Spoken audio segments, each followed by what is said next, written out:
So welcome everyone to the module on essay writing and आज हम बहुत important दो topics discuss करेंगे. Okay, so sometimes we discuss one or one topic. So आज की class में we have two topics. Okay, so हमारा जो पहला topic है essay writing के लिए निबंध लेखन का पहला विषय आज है स्वच्छ भारत अभियान. इसके बारे में आप सबको पता है. ठीक है, उसी को हम विस्तार में चर्चा करेंगे. शुरू करते हैं टॉपिक स्वच्छ भारत अभियान इंट्रोडक्शन के साथ. Cleanliness is next to godliness. We all have read this. जो स्वच्छता है वो ईश्वरीय के बहुत ईश्वरीय के समीप होती है. स्वच्छता ईश्वरीयता होती है. स्वच्छता ईश्वरीयता के समीप होती है. और बाबू महात्मा गांधी was particularly और ये एक लोकोक्ति है. Cleanliness is next to godliness जो कि हमने सबने सुनी है. और बापू Mahatma Gandhi was particularly interested in banishing along with the British all the dirt and the plagued our nation and its citizens. तो हमारे जो राष्ट्रपिता हैं महात्मा गांधी ने, जिनको हम बापू जी कहते हैं, उन्होंने वो बहुत रुचि रखते थे इस चीज में, बहुत उत्सुक थे कि अंग्रेजों के साथ मिलकर वो पूरे देश को, देश में जितनी गंदगी थी उसको उसका निष्कासन करना चाहते, देश से बाहर निकालना चाहते सब गंदगी. He had known since then that cleanliness led to a healthy body. और उनको पता था कि एक साफ, जब स्वच्छ लोग होंगे तभी एक स्वच्छ मन और स्वच्छ शरीर. Inspired by Bapu's vision, 2nd October 2014, Indian government at the leadership of Prime Minister Narendra Modi made a mission to make India clean by 2019 by eradicating open defecation, improving soil waste management, and making the citizens aware of the importance of cleanliness. The name of this mission was Swaccha Bharat Abhiyan or Clean India. The Clean India Abhiyan या स्वच्छ भारत अभियान चलाया मोदी जी ने हमारे महात्मा गांधी के ही पदों का अनुसरण करते हुए, हमारे राष्ट्रपिता के पदों का अनुसरण करते हुए.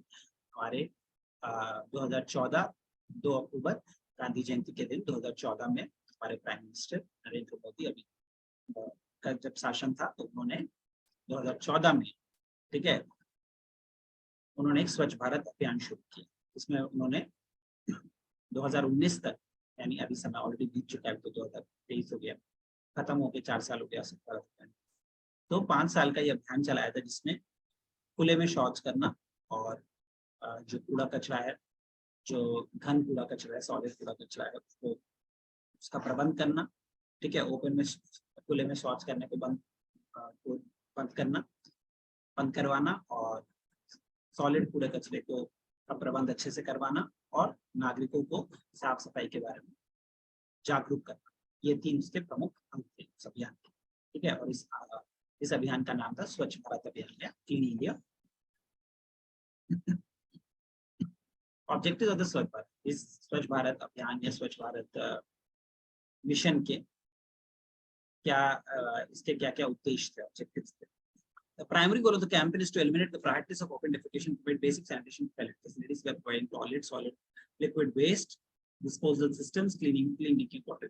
तो सबसे प्राथमिक इसका जो उद्देश्य था वो क्या था इस अभियान का, कि जो खुले में शौच है उसको बंद करवाना और लोगों को साफ सफाई के जो बेसिक चीजें होती है जैसे कि टॉयलेट, ठीक है, और सॉलिड लिक्विड, जो लिक्विड वेस्ट है उसको फेंकने का अलग एक प्रणाली बनाना, सॉलिड वेस्ट को फेंकने का अलग प्रणाली बनाना और साफ सुथरा पानी और स्वच्छ वातावरण प्रदान करना. ठीक है, ये इसके प्रमुख अंग थे. It aims to clean streets, roads, towns and infrastructure in 4041 statutory towns and cities across the country. So सभी नगरों महानगरों में साफ सड़कें, साफ मकान, साफ सड़कें, साफ रोड्स और साफ और पूरे ढांचे को, देश के पूरे ढांचे को साफ करने का ये एक अभियान चलाया. ठीक है, पूरे देश में. According to UNICEF, a single gram of feces can host millions of viruses and parasites. तो एक जो मल होता है, पैखाना होता है, उसके मलमूत्र में थोड़े से मलमूत्र में भी हजारों करोड़ों, ठीक है, वायरस और उसमें बैक्टीरिया आ सकते हैं, कीट भक्षक उसमें आके बीमारी फैला सकते हैं. ये यूनिसेफ के अनुसार, जो अंतर्राष्ट्रीय बाल संस्था है, उसके अनुसार. These viruses and parasites the main reason that every year 1 lakh children die. और हर साल 1 लाख लोग डायरिया से, है ना, डायरिया को हिंदी में क्या बोलेंगे, सो डायरिया बोलते हैं. सो हर साल 1 लाख लोग, यही कारण है कि पूरे विश्व में एक लाख बच्चे वायरस और पैरासाइट के चलते मारे जाते हैं। क्यों? या मर जाते हैं क्योंकि ये सब वायरस और बैक्टीरिया ये सब कूड़ा कचरे में बढ़ते हैं और फिर वहां से बढ़ते हैं और पूरे सब जगह ये आतंक फैलता है। ठीक है, लोगों को बीमार करने का कार्य करते हैं, जिसकी वजह से बच्चे खास करके जिनके प्रतिरोधक क्षमता कमजोर होती है, वो हर साल 1 लाख बच्चे ऐसे हम खो देते हैं। While making India open defecation free by 2014, by 2019 was the main aim of the mission. It also aimed at making people more aware of the problems of solid liquid waste and garbage management resource. So जब कूड़े का प्रबंध अच्छे से नहीं होता है तो कैसे तरीके से कूड़ा जो है वो एक मैंने से एक सिरदर्द हो सकता है समाज के लिए और क्या क्या समस्याएं पैदा कर सकता है। ये इसका द्वितीय प्रमुख पहला प्रमुख काम क्या था? खुले में शौच को बंद करवाना। दूसरे में लोगों को जागरूक कराना कि पूरे कचरे का प्रबंध अच्छे से होना चाहिए, अदरवाइज हमारे लिए घातक हो सकता है। तो Swachh Bharat mission aim to make rivers drainage systems, buses, office. इसका उद्देश्य था कि नदियों को, ड्रेनेज प्रणालियों, हमारी ड्रेनेज प्रणालियों को, हमारी बसों को, हमारे ऑफिसों को और हमारे घरों को और हमारी सड़कों को और ज्यादा साफ बनाना और ज्यादा स्वच्छ। It is also among the objectives of Swaccha Bharat Abhiyan to make the citizens of the country aware of their utmost responsibility to maintain cleanliness and prevent filth from spreading across. So, सबको जागरूक कराना इसका तीसरा सबसे प्रधान, कि लोगों को जागरूक होना चाहिए कि साफ सफाई कितनी जरूरी है और ये नागरिक की ही सबसे ज्यादा, ये केवल सरकार और संस्थाओं की नहीं, केवल सरकार और सामाजिक या निजी संस्थाओं, केवल निजी और सरकारी संस्थाओं की जिम्मेदारी नहीं है, केवल सरकार की जिम्मेदारी नहीं है, हर प्रत्येक नागरिक की जिम्मेदारी है साफ सफाई। अपने आसपास के परिवेश को हम ही साफ रख सकते हैं, जो बाहर से आकर उसको साफ नहीं करें। ठीक है, तो इसके बारे में लोगों को जागरूक कराना इस अभियान का तीसरा सबसे प्रमुख। लॉन्च ऑफ स्वच्छ भारत अभियान, इसका लॉन्च, इसकी नींव कैसे रखी गई? स्वच्छ भारत अभियान is not something that happened overnight, रातों रात नहीं। India is a big country and proving it requires meticulous plan. ठीक है, बहुत ध्यान और सावधानी से हमें प्लानिंग योजना बनानी पड़ेगी, क्योंकि भारत एक बहुत बड़ा देश, छोटा देश नहीं है जिसको रातों रात हम साफ कर सकते। For the Swachh Bharat mission, the previous two cleanliness missions in India paved the path for the most successful cleanliness drive of 2000. तो इससे पहले और 2 स्वच्छता अभियान भी चलाए गए थे पिछली सरकारों के द्वारा, जिसकी वजह से 2014 से 19 5 वर्षीय जो योजना थी उसको चलाने में सरकार को सुविधा। The campaign was conceived in a conference organized by UNICEF and the Indian Institute of Technology in March 2014 में इसका जन्म हुआ। इसको वैचारिक तौर पर इसकी नींव रखी गई यूनिसेफ और IIT, कोई IIT इंस्टीट्यूट था, Indian institute of technology, IIT भारतीय प्रौद्योगिकी संस्थान और यूनिसेफ के समन्वय से इसका वैचारिक तौर पे इसकी नींव रखी गई मार्च 2014। Later that year on the birthday of the father of the nation Mahatma Gandhi, Swachh Bharat mission was flagged up, और फिर उसी साल गांधी जयंती के दिन इसका उद्घाटन सब। It was a daunting project that required the construction of 90 million toilets across the country. ठीक है, 9 करोड़ टॉयलेट्स का निर्माण करना बहुत भयानक प्रोजेक्ट था। ठीक है, बहुत साहसी व्यक्ति है वही इस अभियान को शुरू कर सकते हैं। ठीक है, बहुत ही साहसी योजना थी ये, क्योंकि 9 करोड़ टॉयलेट्स पूरे देश में बने। The seriousness of the mission can be judged when we see that the government earmarked 1.96 crore rupees for the project. तो इसकी गंभीरता को हम समझ सकते हैं ये देखकर कि सरकार ने इसके लिए लगभग 2 करोड़ रुपया इस योजना के लिए अलग से रखा।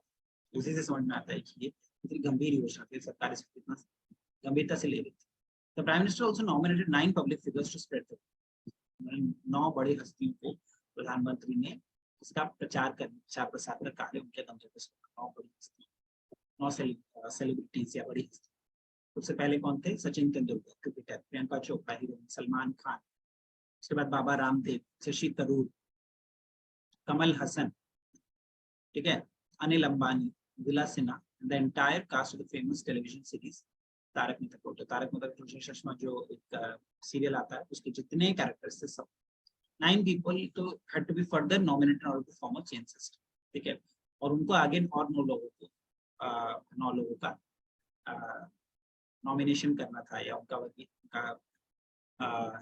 उनको ये इन 9 लोगों को आगे 9 लोगों को ये संदेशा बताना, ठीक है, स्वच्छ अभियान के बारे में। ऐसे 9 के 9 के 9 करते ये एक वृक्ष जैसे अभियान को इस अभियान की वृद्धि की योजना बनाई थी, ठीक है। सरकार ने, मोदी जी ने इन 9 लोगों को इस योजना के बारे में संदेश दिया और उन 9 लोगों को आगे वो संदेश को और 9 लोगों को बढ़ाना, ठीक है। और ये सब 9 बड़ी बड़ी हस्तियां हैं, अंबानी और शशि थरूर, सब बड़े बड़े हीरोइंस और बड़े बड़े सेलिब्रिटीज एंड क्रिएटर्स को सरकार ने ये दायित्व सौंपा, मोदी जी ने स्वयं सौंपा और उनको आगे 9 करके इस योजना को बढ़ाना था, संदेश को आगे बढ़ाना।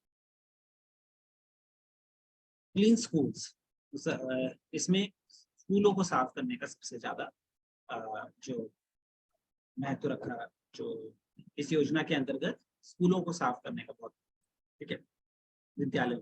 Side by side with the main Swachh Bharat mission, the Indian government also launched the clean India clean schools campaign. तो इसी स्वच्छ भारत अभियान के साथ साथ क्लीन इंडिया क्लीन स्कूल्स यानी स्वच्छ भारत स्वच्छ विद्यालय स्वच्छ भारत की योजना अभियान भी सरकार ने शुरू किया था उसी के दौरान, क्योंकि स्कूलों में साफ सफाई की भी काफी आवश्यकता देखी गई।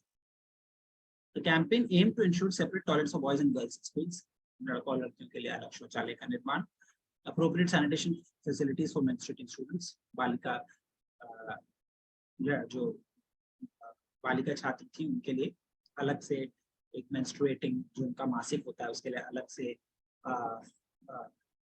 स्वच्छता सुविधाएं उपलब्ध कराना उनको।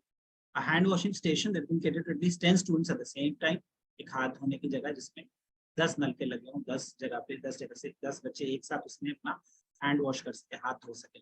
अवेलेबिलिटी ऑफ सोप, उसमें सोपदानी हो, ठीक है, साबुनदानी हो, ठीक है, ये सब चीजों को स्कूल्स में शुरू किया था किस अभियान के द्वारा, क्लीन इंडिया क्लीन स्कूल्स यानी स्वच्छ विद्यालय स्वच्छ भारत, ठीक है, इस अभियान के द्वारा, जो कि स्वच्छ भारत अभियान के साथ ही साथ इसका भी उद्घाटन किया गया था। चैलेंजेस, इस अभियान में क्या क्या चुनौतियां देखने को मिली।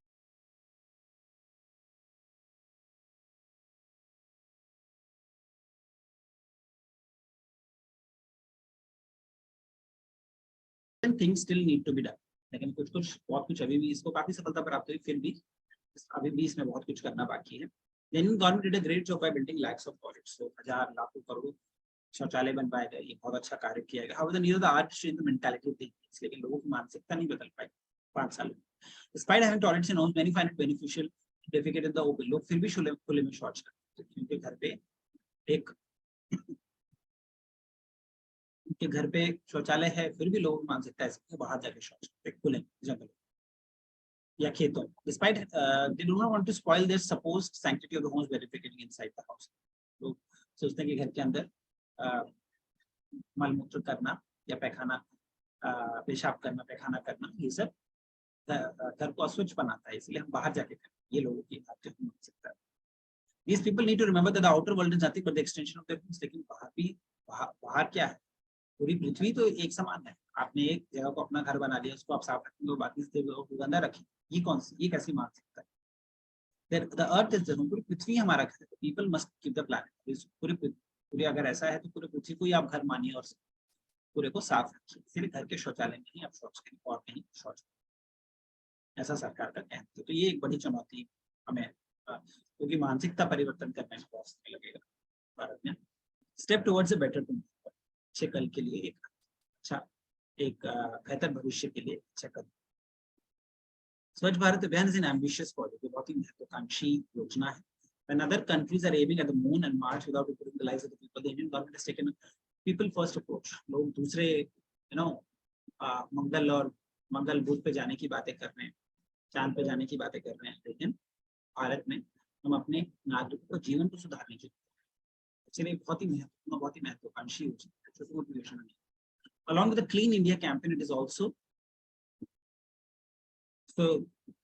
ये स्वच्छ भारत अभियान के बारे में बात कर रहे हैं, कैसे एक बेहतर भविष्य के लिए अच्छा कदम कैसे है, ठीक है। Along with the Clean India campaign, it is also necessary to make our hearts clean. We must respect each other, we must respect women, and we must not attack each other in the religion or caste. Only after that we can say we can clean physically as well as spiritually. तो खाली बाहरी तौर पे स्वच्छ होना काफी नहीं है, अंदर से भी हमें स्वच्छ होना। हमें सबका सम्मान करना है, स्त्रियों का सम्मान करना है, बच्चों का सम्मान करना है, महिलाओं का सम्मान करना है, लड़कियों का सम्मान करना है, स्त्री वर्ग का, स्त्री जात का, नारी जात में सम्मान करना है, जैसा छेड़खानी नहीं करेंगे और लोगों को जात के नाम पे हमें मारना पीटना बंद करना, उसके बाद ही हम बोल सकते हैं अंदर से भी और बाहर से। So this mission is not about any political agenda, said PM Moदी, but rather awaken a spirit of patriotism. तो राष्ट्रवाद की भावना को लोगों के अंदर जगाने का उद्देश्य है इस अभियान, है ना। ये कोई एक राजनीतिक प्रचार प्रसार नहीं है, कोई राजनीतिक कोई राजनीति नहीं है या राजनीतिक स्ट्रैटेजी यानी राजनीतिक षड्यंत्र नहीं है। ये लोगों को राष्ट्रवाद के ऊपर अपने राष्ट्र के प्रति सचेत करने का एक अभियान, एक नम्र प्रयास। Teamwork is vital and people need to devote 100 hours a day to the mission since it can't be achieved by 1% per hospital. So एक दल में काम करना, टीम में काम करना बहुत ही महत्वपूर्ण है और लोगों को साल भर में 100 घंटे स्वच्छता की होते हैं, क्योंकि स्वच्छता केवल एक संस्था या केवल एक सरकारी संस्था या सरकार या किसी निजी संस्था का कार्य नहीं, वो हर एक नागरिक का कर्तव्य है, सबसे अहम कर्तव्य। Every Indian citizen is responsible for keeping India clean. सभी का देश को हरा भरा और साफ सुथरा बनाने का दायित्व प्रत्येक केवल सरकार। As a result of the mission, death and lethal diseases rates in rural areas were reduced and households in rural areas received an annual benefit of 50,000. तो इसकी वजह से ग्रामीण क्षेत्रों में जो रोग स्तर था वो कम हुआ और हर ग्रामीण क्षेत्र को सालाना 50,000 फायदा। With an increase in employment opportunities, Clean India attracted many tourists from, तो नदियों की भी सफाई की, clean Ganga mission, clean Ganga mission, ये सभी, ठीक है। और इससे रोजगार बढ़ने से क्या हुआ, जब इससे ये सब हुआ तो रोजगार बढ़ा, क्योंकि इसमें वॉलंटियर्स की जरूरत थी, स्वेच्छाकर्ताओं की जरूरत थी, ठीक है। तो इससे क्या हुआ, इसने कई टूरिस्ट यानी कई पर्यटकों को आकर्षित किया, thereby enhancing the nation's GDP and economy। कई बाहरी संस्था, विदेशी संस्था, विदेशी पर्यटकों को इसने आकर्षित किया, जिसकी वजह से राष्ट्र का जीडीपी बढ़ा और अर्थव्यवस्था को एक बूस्ट मिला या बढ़ावा मिला। निष्कर्ष, स्वच्छ भारत अभियान a truly unique project in the history of India, is a great accomplishment for the nation। निष्कर्ष में ये कह सकते हैं कि ये एक बहुत ही अपूर्व योजना थी, ठीक है, एक बहुत ही विशेष और अपूर्व योजना थी भारत के इतिहास में और ये बहुत बड़ी सफलता है हमारे देश के लिए। As we continue to do our part, keep India clean and beautiful, we must do so with zeal and enthusiasm। हम भारत को साफ रखने का जो प्रयास हम जारी रख रहे हैं, ठीक है, उसको हमें पूरी शिद्दत और पूरे स्फूर्ति और पूरी उत्साह के साथ उसको जारी रखना है। केवल 2019 में हमें हमेशा भारत को साफ ही रखना है। अभियान ने हमारी जागरूकता को बढ़ाया और ज्यादा मोटिवेट किया, मैं हमारे हौसलों को बुलंद किया कि हम भारत को परिवर्तित कर सकते हैं, एक साफ भारत को, ठीक है। तो इस तरीके से स्वच्छ भारत अभियान के बारे में बहुत सुंदर तरीके से आप संगठित तरीके से आप सब स्वच्छ भारत अभियान के बारे में लिख सकते हैं। अब हम अपने नेक्स्ट टॉपिक की ओर क्लास के लिए, जो कि है वायलेंस अगेंस्ट। अगला विषय है हमारा स्त्रियों के प्रति हिंसा, ठीक है। ये भी एक बहुत इंपॉर्टेंट टॉपिक है, क्योंकि हाल फिलहाल में पिछले 20 सालों में देखा गया है कि स्त्रियों के प्रति मान हिंसा, ठीक है, मानहानि और उनके प्रति उनको शारीरिक रूप से हिंसा पहुंचाना, इसके कई वारदातें देखी गई, कई वृत्तांत देखे गए, तो इसीलिए ये बहुत ही महत्वपूर्ण और बहुत ही प्रासंगिक विषय। तो चलिए इसके बारे में चर्चा शुरू करें। वायलेंस अगेंस्ट स्त्रियों के प्रति हिंसा, ठीक है। सो इसकी भूमिका पढ़ते हैं। पहले introduction. Violence against women in India refers to physical और सेक्सुअल वायलेंस कमिटेड ऑन। तो शारीरिक या यौनिक तौर पे जो स्त्रियों का शोषण होता है उसे बोलते हैं वायलेंस अगेंस्ट वुमेन या स्त्रियों के प्रति हिंसा। और ये हम भारत के संदर्भ में चर्चा करें, ठीक है। Mostly such violent acts are committed by the men और rare case of women might also. ज्यादातर पुरुषों का कार्य होता है, कई बार स्त्रियां भी इसमें जुड़ी रहती हैं। Most common forms of violence against women are domestic abuse and sexual, घरेलू मारपीट, घरेलू झगड़े, ठीक है, घरेलू शोषण और यौन शोषण, इसके सबसे प्रमुख प्रकार, ठीक है। स्त्री हिंसा में स्त्री हिंसा प्रमुख तौर पे दो तरीके से, घरेलू शोषण और यौन शोषण, दोनों को हम चर्चा करेंगे। For an act to qualify as violence against women is going to be committed only because the victim is the female। तो स्त्रियों के ऊपर किया हुआ, नारी नारी के प्रति हिंसा ही इसको बोलते हैं ना, नारी के प्रति किया जाना चाहिए कभी violence against women. Violence against women in India is widely prevalent, mainly due to lasting gender equality after the तो शताब्दियों से जो एक लिंग स्त्रियों और पुरुषों के बीच में पुरुष प्रधान समाज है, स्त्रियों को हमेशा से दमन किया गया, उसी की वजह से ये स्त्रियों के जो स्त्रियों के प्रति हिंसा है, इसका कहीं ना कहीं जन्म हमारे पुरुष प्रधान समाज की मानसिकता से ही, ठीक है। इंडियन स्टैटिक्स यानी जो स्टैटिस्टिक्स है, जो डेटा है, वो क्या बताता है भारत, ठीक है। पहले डेटा देखते हैं कि स्त्रियों के प्रति कितनी हिंसा होती है, इसका डेटा क्या है, ठीक है। स्टैट्स क्या है, स्टैटिक्स क्या है, ठीक है। So the National Crime Record Bureau (NCRB) of India has the responsibility of publishing the crime data including violence against women. तो NCRB जो है नेशनल क्राइम रिकॉर्ड ब्यूरो जो है हमारा भारत का, ठीक है, राष्ट्रीय अपराध रिकॉर्ड ब्यूरो, वो क्या किया है, उसका कार्य है कि स्त्रियों के प्रति पूरे सभी अपराधों का उसको एक रिपोर्ट देनी होती है, और उसमें स्त्रियों के प्रति जो हिंसा है उसकी भी एक रिपोर्ट देनी, ठीक है। The last annual report released by NCRB in August 2018 has indicated towards an increased rate of violence against women. अगस्त 2018 में ये रिपोर्ट पिछली बार पब्लिश हुई, 5 साल हो गए, अब फिर पब्लिश होगी, और हर साल ही मतलब ये रिपोर्ट पब्लिश होती है, तो 5 साल ही नहीं बल्कि हर साल ही होती है, लेकिन जो 2018 अगस्त का डेटा है उसको हम देखें तो उससे पता चलता है कि स्त्रियों के प्रति हिंसा काफी बढ़ी। Cases of sexual violence against women in India have jumped up by over 10% than the present case, and rape accounts for 12% of all the crimes against committed against women. 10% बढ़ोतरी हुई है स्त्रियों के प्रति हिंसा के दर में, ठीक है। और उसमें से जितने क्राइम्स है उसमें 12% जो है वो रेप के क्राइम, बलात्कार के अपराध स्त्रियों के, ठीक है। 12% अपराध स्त्रियों के प्रति जो अपराध है उसमें 12% बलात्कार के। Delhi stands highest for reported rape cases at 30%, followed by Sikkim at 22%। तो दिल्ली में सबसे ज्यादा बलात्कार होते हैं 30% पूरे देश के, और उसके बाद सिक्किम में 22%, काफी होते हैं सिक्किम में।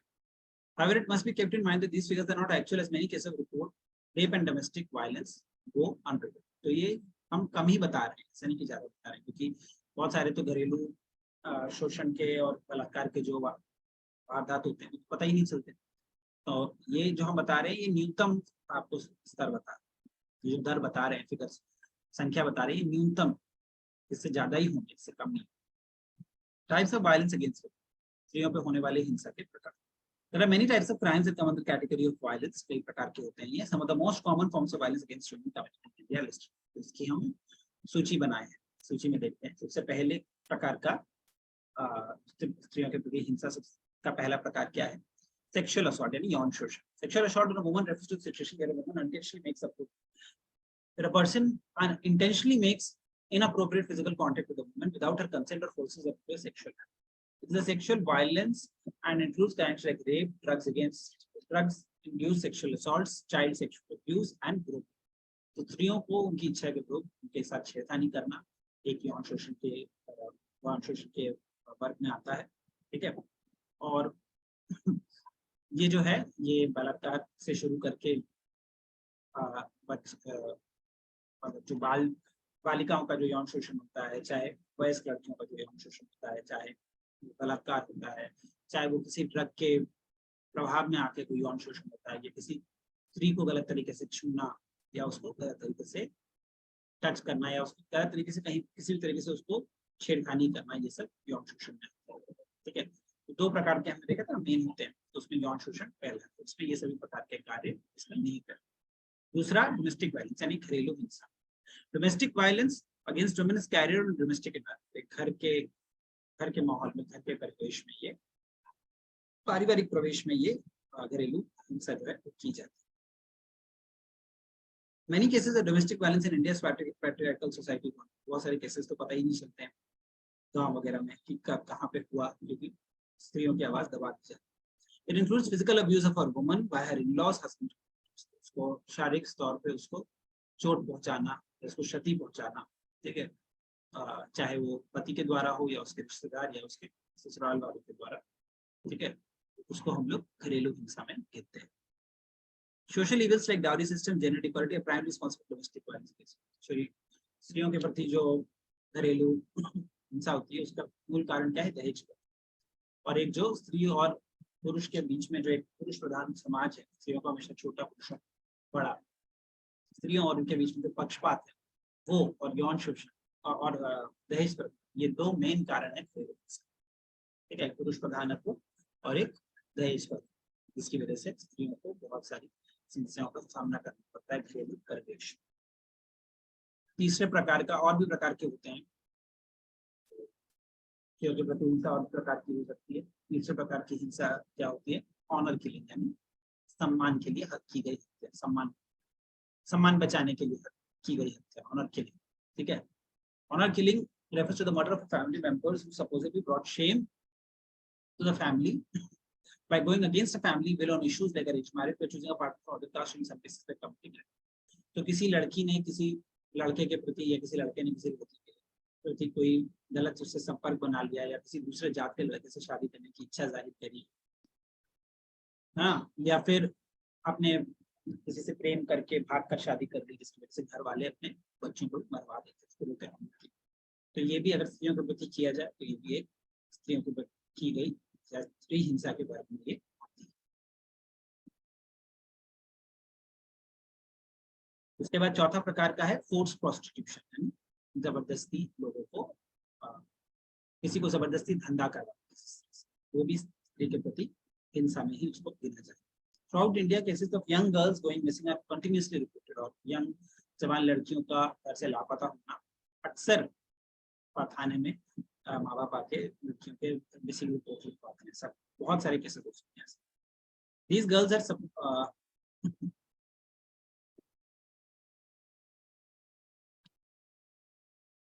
are supposedly lured on the pretext of securing a job or earning money and sent to other states or subsequently forced into prostitution. इनको धंधे में जोड़ा जाता है, इनको नौकरी का या पैसे का लोभ दिखा के अपने घर से भगाकर फिर इनको धंधे में डालते हैं। तो ये चौथी प्रकार की स्त्री हिंसा। ठीक है, अब हमने 4 प्रकार की स्त्री हिंसा पढ़ ली। अब हम स्त्री हिंसा के पीछे जो कारण है उनके थोड़ा विस्तार में या फिर संक्षेप में चर्चा करेंगे। सबसे पहला जो कारण है पैट्रियार्कल सोसाइटी, यानी पुरुष प्रधान समाज, वही मेन कारण है, वो प्रमुख कारण तो वही है स्त्री हिंसा के पीछे।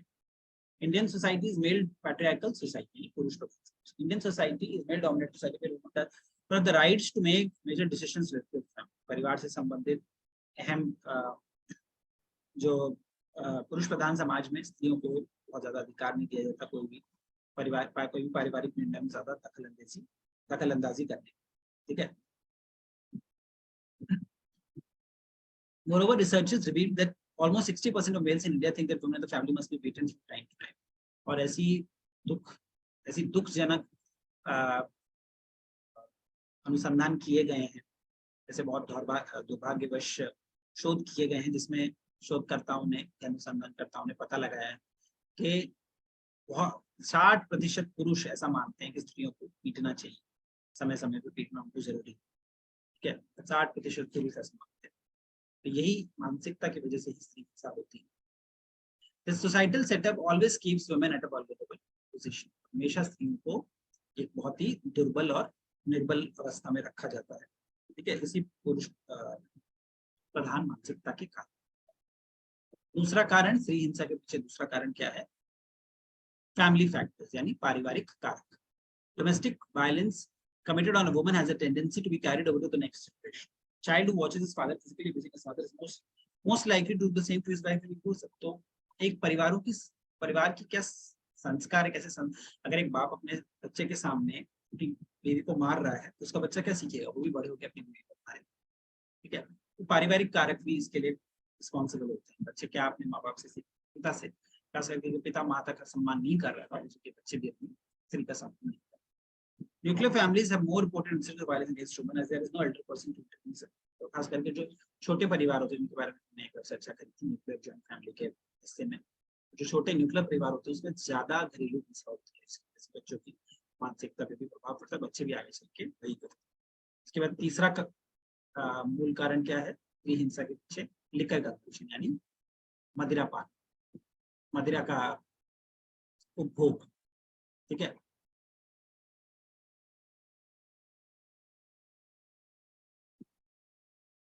जो मदिरा पान होता है, लोग जो शराब मदिरा का सेवन करते हैं, मदिरा का सेवन या शराब का सेवन करते हैं, ठीक है, वो तीसरा मौका।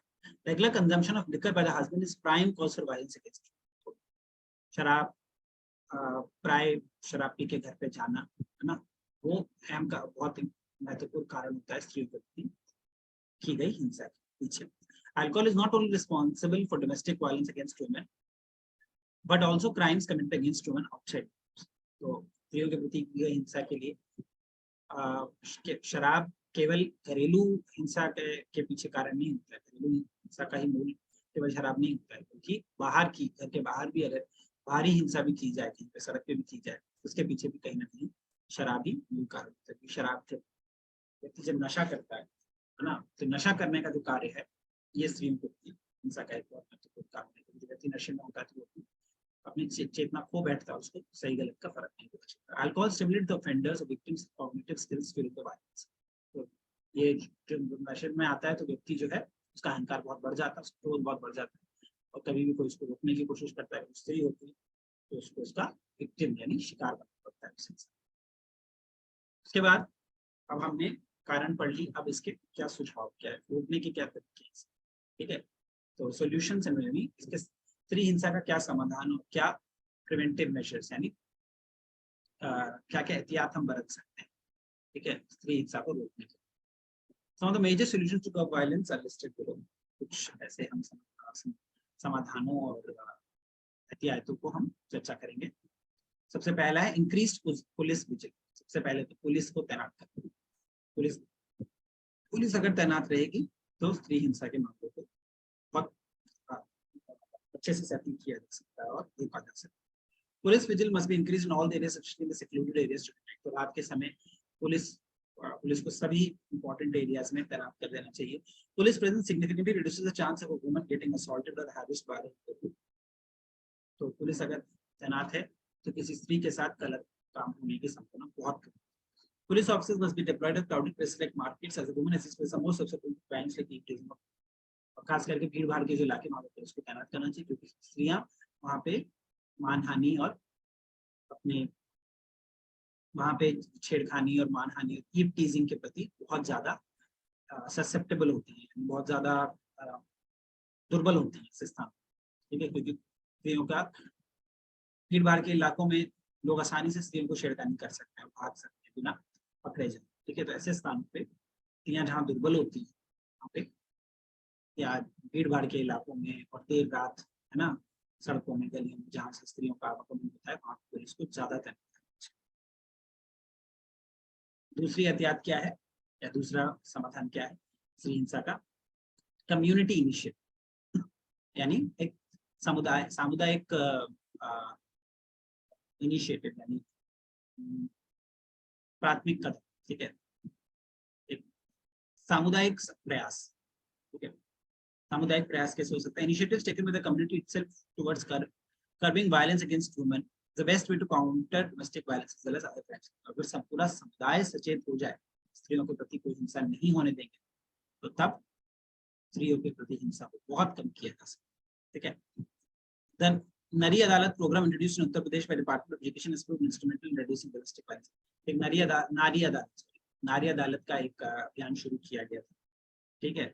उसको उत्तर प्रदेश सरकार ने लॉन्च किया था और इसको शिक्षा विभाग ने इसको लॉन्च किया था, ठीक है, नारी अदालत का।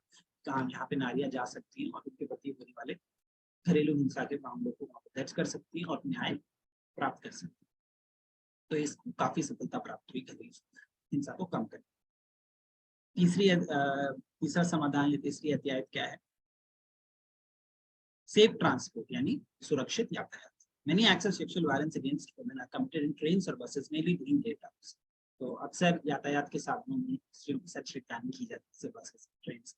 Offenders take advantage of the secluded vehicle and absence of police personnel. Police नहीं होती है वहाँ पे, स्त्रियां अकेली होती है, दुर्बल होती है, उसी का लाभ पुरुष उठाते हैं। There is a need to deploy at least one woman police constable in buses or rail coaches. तो पुलिस कांस्टेबल को हर बस और हर ट्रेन में अपॉइंट करना चाहिए, ठीक है, खास करके देर रात में, जिससे कि महिलाओं के ऊपर कोई भी संकट हो तुरंत पुलिस की मदद ले सके।